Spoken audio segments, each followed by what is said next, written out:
જય દ્વારકાધીશ મિત્રો, આ છે સાચો ગુજરાતી ચેનલ કે જેમાં આવે છે ખેતી અને હવામાનની અગાઉથી જ જાણકારી અને હું છું રમેશભાઈ આહિર. મિત્રો, આપણે અગાઉના વિડીયોમાં વાત કરી હતી કે આ વર્ષે લાંબા ગાળાના અનુમાનો ખોટા પડે છે, માટે લોભામણી આગાહીઓથી સાવધાન રહેજો.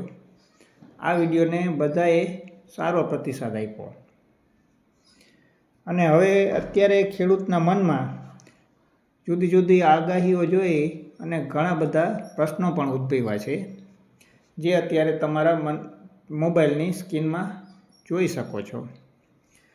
આવા પ્રશ્નો લઈને ઘણા ખેડૂતો તો કોલ કરે છે અથવા પર્સનલમાં મેસેજ કરે છે કે હવે વરસાદ આવશે, જો વરસાદ આવશે તો ક્યારે આવશે, મોલાતને ફાયદો થશે કે કેમ, શું હવે ચોમાસાની વિદાય તો નહીં થઈ જાય ને,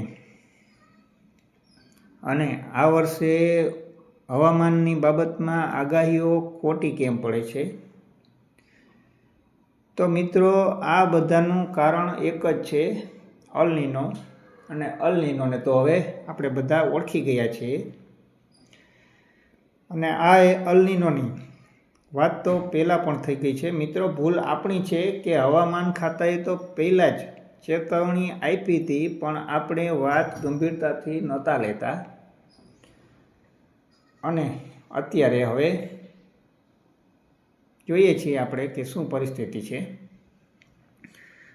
હવે વાત કરીએ વરસાદની અને આવનારા દિવસોની, તો અત્યારે જે પણ થઈ રહ્યું છે એ અલ નીનોની અસરથી થઈ રહ્યું છે અને એ આપણે બધાએ સ્વીકારવું જ પડશે.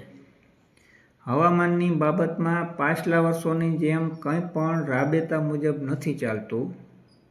વરસાદ, તાપમાન, પવનની ગતિ અને પવનની દિશા, આવા ઘણા બધા પરિબળો બદલાઈ ચૂક્યા છે, જેના હિસાબે કોઈ પણ અંદાજો કે અનુમાનો, પછી ભલેને સંસ્થા હોય કે વેધર મોડેલો કે આગાહીકારો, કોઈ પણ આ વર્ષે પરફેક્ટ પ્રિડિક્શન આપવામાં થાપ ખાઈ જાય છે. કારણ અલ નીનોની અસર. અલ નીનો એટલે પ્રશાંત મહાસાગરમાં તાપમાન વધ્યું છે અને તાપમાન વધે એટલે ત્યાં રહેલી હવાઓ પાતળી થાય અને લો પ્રેશર સર્જે. તેથી એ હવાઓ ઉપર ચઢે છે અને ત્યાં થયેલી એની ખાલી જગ્યા પૂરવા દૂર દૂરથી હવાઓ કે પછી પવનો કહો પૂર્વ બાજુ એટલે કે પ્રશાંત મહાસાગર તરફ તેજ ગતિથી ભાગી રહ્યા છે, જે તમે સ્ક્રીન ઉપર જોઈ શકો છો કે 700 HPAના એટલે કે જમીનથી લગભગ 3 કિલોમીટરથી વધારે ઊંચાઈના પવનો પશ્ચિમમાંથી પૂર્વ તરફ જાય છે, જે નવાઈની વાત છે. ખરેખર દર વર્ષે આવું નથી હોતું. પવનો અરબી સમુદ્ર તરફથી કે બંગાળની ખાડીમાંથી આટલી સ્પીડમાં પૂર્વ તરફ પ્રશાંત મહાસાગરમાં નથી જતા.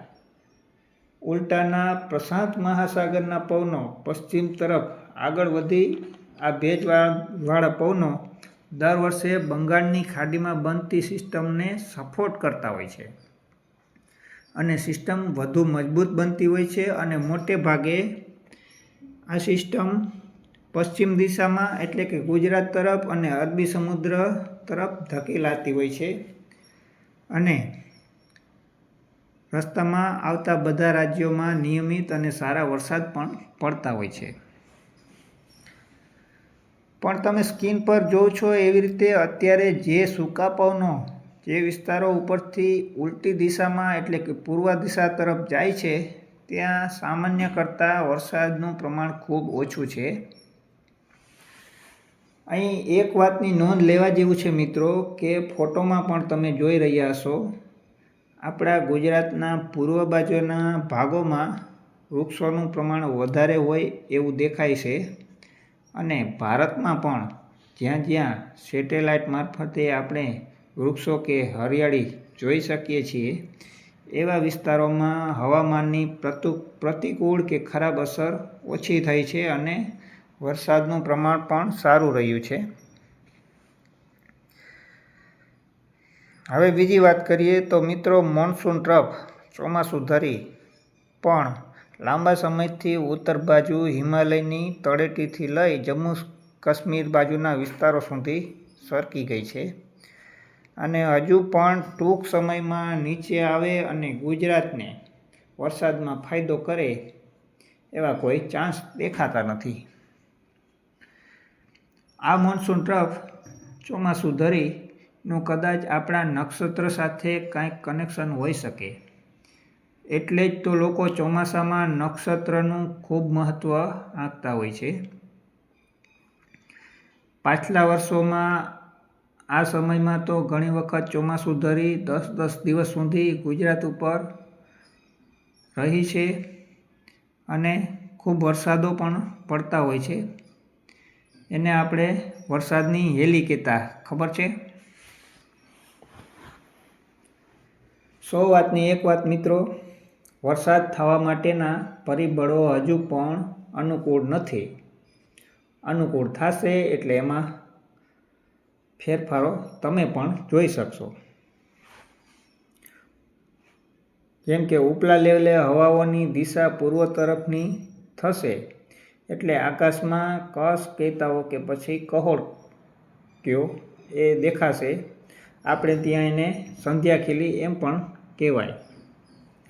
સૂર્ય અત્યારે દેખાય છે એના કરતાં દક્ષિણ તરફ ઝૂકશે એટલે કિરણો સીધા પડશે. તડકો અને ગરમીનો એટલે કે ભાદરવાનો અહેસાસ થવા લાગશે.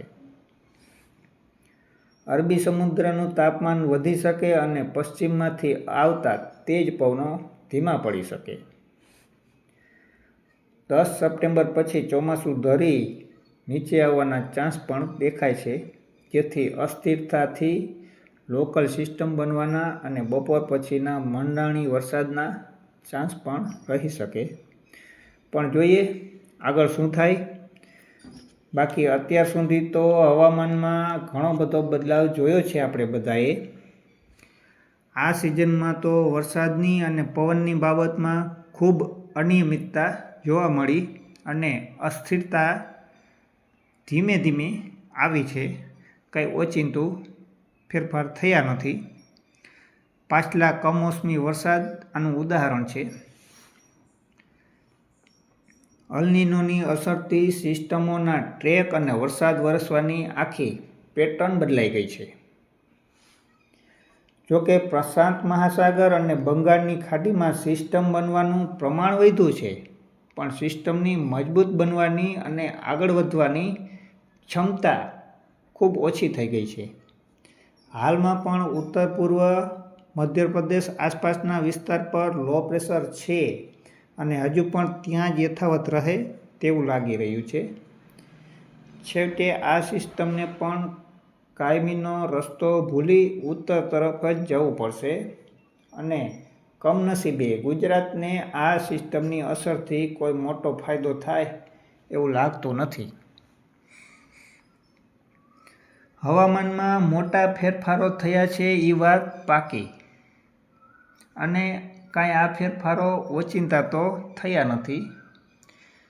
ધીમે ધીમે થયા છે, માટે હવે સુધારો થવામાં પણ સમય લાગશે. રાહ જોવી પડશે.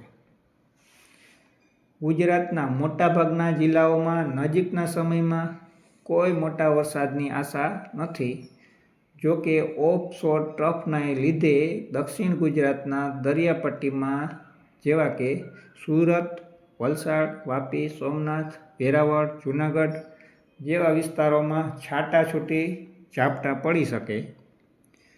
બાકી ઓગસ્ટ મહિનામાં મોટા વરસાદની શક્યતા ખૂબ ઓછી દેખાય છે. હા, સપ્ટેમ્બરમાં સુધારો આવશે એવી આશા છે,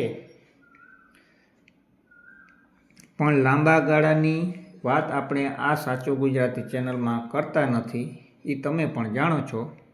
સપ્ટેમ્બર અને સાતમ આઠમનું હવામાન કેવું રહી શકે એની ચર્ચા કરીશું આવતા વિડીયોમાં. અત્યારે જય દ્વારકાધીશ.